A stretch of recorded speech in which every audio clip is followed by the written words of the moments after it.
अखिलेश, जय उत्तर प्रदेश। धन्यवाद छोटेलाल जी। धन्यवाद। श्री राजेश रंजन जी। श्री राजेश रंजन जी। अध्यक्ष जी, सभापति महोदय, बहुत बहुत धन्यवाद। मैं पहले कुछ वर्ल्ड इनक्वालिटी डेटाबेस का ताज़ा रिसर्च के मुताबिक भारत में असमानता अपने 100 साल शिखर से ऊपर पहुंच चुका है। भारत रिजर्व बैंक के गवर्नर रघुराजन कहते हैं कि भौतिक पूंजी पर जोर देने के साथ साथ मानवीय पूंजी के निर्माण पर ध्यान देने की ज़रूरत थी, जिसको नहीं दिया गया। आर्टिफिशियल इंटेलिजेंस की दुनिया का सामना करने के लिए तैयार हो सके, प्रथम फाउंडेशन की प्रकाशित रिपोर्ट 14 से 18 साल की उम्र वाली चौथाई बच्चे साधारण से लिखे हुए वाक्य भी नहीं पढ़ पाते हैं आज के इस हिंदुस्तान में। कोविड-19 की जगह के बाद स्वास्थ्य और एजुकेशन पर सबसे ज़्यादा यदि किसी को झटका लगा तो वो बच्चों को लगा है। दूसरी सबसे बड़ी बात ये है कि जो रिपोर्ट आई हुई है उसमें बहुत क्लियर है, यूपीए 2 से पीछे रह गए क्या, बट जीडीपी के हिस्से के रूप में लगभग 6% का घाटा, और उसके बाद मेक इन इंडिया में विफल होने के कारण राज्य के नेतृत्व वाले विकास मॉडल के बजाय सार्वजनिक निजी भागीदारी पीपी मॉडल पर जो निर्भर हुआ, नतीजा हुआ कि आज की स्थिति में लगभग शेयरों को भी आप देखिए, आरंभिक सार्वजनिक पेशकश 21,000 करोड़ रुपया थी, उनका जब आप निजी क्षेत्र में बिक्री या मोनेटाइजेशन शामिल करने के अनुमानित आंकड़ा देखिएगा तो 6 लाख करोड़ रुपया था। भारत के कार्यबल 20% ही औपचारिक रोजगार जुड़ा हुआ है। अंतर्राष्ट्रीय श्रम संगठन के ताजा आंकड़ों के मुताबिक लगभग 2000 में जहां देश में बेरोजगार में पढ़े लिखे नौजवानों की तादाद 54.2% थी, वो 2022 में बढ़कर 65.7% हो गई। उस तरह दुनिया के कारखानों में तब्दील करने की जो मेक इन इंडिया की सबसे बड़ी बात थी, जिसमें 25 अरब डॉलर मोबाइल इलेक्ट्रॉनिक्स वाली कंपनियों को दिया गया भारत सरकार के द्वारा युवाओं को आगे बढ़ाने के लिए, जिसमें 1.3% भी, ये आंकड़ा मेरा नहीं है, ये आंकड़ा भारत सरकार का है, वो स्थिति इसमें पैदा हो गई कि हमने यूथ को आगे नहीं बढ़ा पाया। लगभग 40% श्रमिक किसी क्षेत्र में काम करते हैं और केवल 20% ही विनिर्माण नौकरियां या आईटी जैसी व्यावसायिक सेवा में काम करता है। ये जो मजदूर है 40%, 10 साल के अंदर इस पर कोई काम वर्तमान सरकार ने नहीं किया।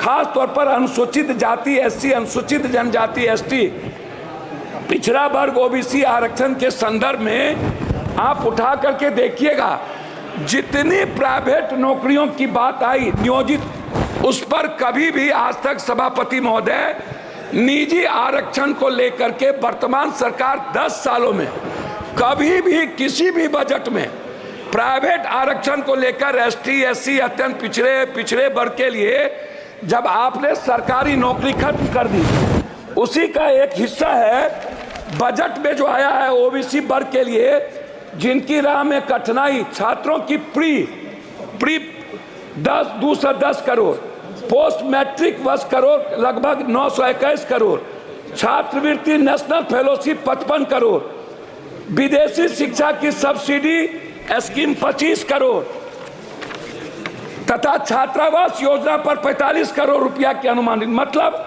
2024 के बजट अनुमान के पिछड़े वर्ग के छात्रों और अनुसूचित जनजाति की उच्च शिक्षा विकास के लिए योजना सरकार में बहुत कम घटा दिया एसटी एससी का और ओबीसी का। एक तरफ आप अत्यंत पिछड़ा ओबीसी एसटी एससी के आरक्षण को खत्म कर रहे हैं, एक तरफ उनकी इकोनॉमी को खत्म कर रहे हैं। विदेश जो एसटी एससी ओबीसी के बच्चे जा रहे थे उसके लगभग पैसे आपने 3 हिस्सा कम कर दिया। तो मेरा उसमें कहना बिल्कुल साफ है कि अध्यक्ष महोदय, सबसे जो इम्पोर्टेंट था वो है, आप इसको समझने का प्रयास करिए, वो सबसे ज़्यादा है एजुकेशन। Health, NREGA, window.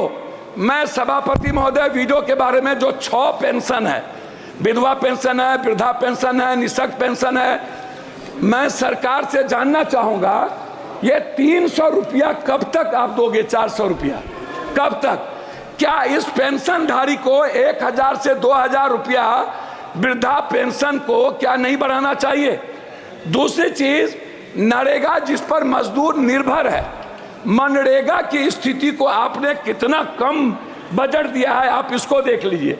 दूसरा चीज जो हेल्थ सेक्टर है, ग्रामीण स्तर पर जैसे कैंसर है, ब्रेन ट्यूमर है, हार्ट है, जो संक्रमण बीमारी है, जो ओबीसी, अत्यंत पिछड़ा, दलित वर्ग आर्थिक रूप से वो नहीं कर पा सकता है, तो क्या आपने ऐसी कोई योजना बजट में कि जो ऐसा, आयुष्मान तो कहीं है, फेल्योर है, तो क्या आप कोई ऐसी योजना जिसमें कैंसर, हार्ट, ब्रेन ट्यूमर, इसका इलाज फ्री और दवाई जो लगातार वृद्धि हो रही है, और ग्रामीण स्तर पर किसी भी अस्पताल का जहां डॉक्टर नहीं है, 76 अध्यक्ष महोदय 12 मिनट में 76% लगभग डॉक्टर नहीं है, लगभग टेक्नीशियन और लैब नहीं है, सरकारी अस्पताल कहीं भी दवाई नहीं देता है, गुणवत्ता नहीं है, मेडिकल सिस्टम नहीं है, आप इस पर नहीं कुछ बोले।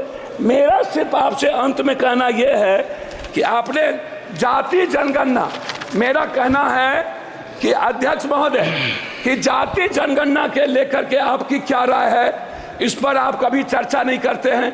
दूसरी चीज, आरक्षण को लेकर के ओबीसी, अत्यंत पिछड़ा, जो जेएनयू है, जो बड़े बड़े कॉलेजेस हैं, समाप्त कीजिए, समाप्त कीजिए। मैं बात कर रहा हूं अध्यक्ष महोदय, मैं अपनी बात सिर्फ करना चाहूंगा। अब मैं बात करूंगा कोसी, सीमांचल, पूर्णिया की।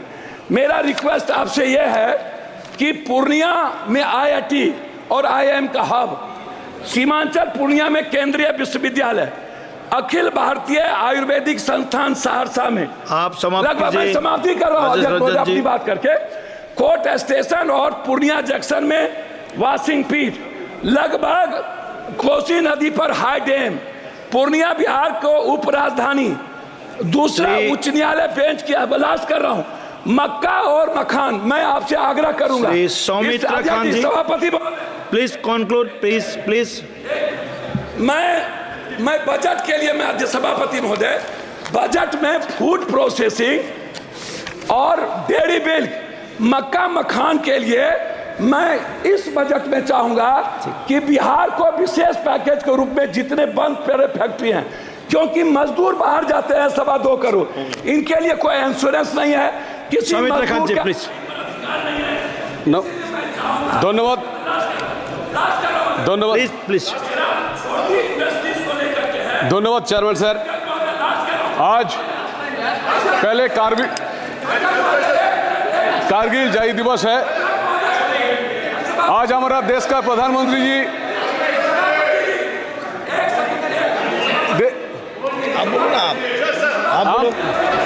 पहले धन्यवाद देना चाहता हूं, जहां देश का प्रधानमंत्री जी हमारा।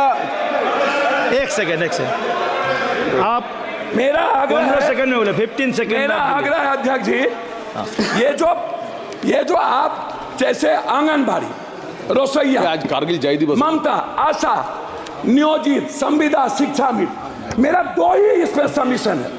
लगातार जैसे अग्निवीर के बारे में ये सवाल उठ रहा है, नियोजित, संविदा, शिक्षा मित्र जो उत्तर प्रदेश में है, इसके खिलाफ ये असमानता है टीचर के प्रति, ये असमानता है एजुकेशन और सम्मानजनक प्रति। Okay, thank you, thank you. धन्यवाद सर। राजेश, आज प्लीज कंक्लूड।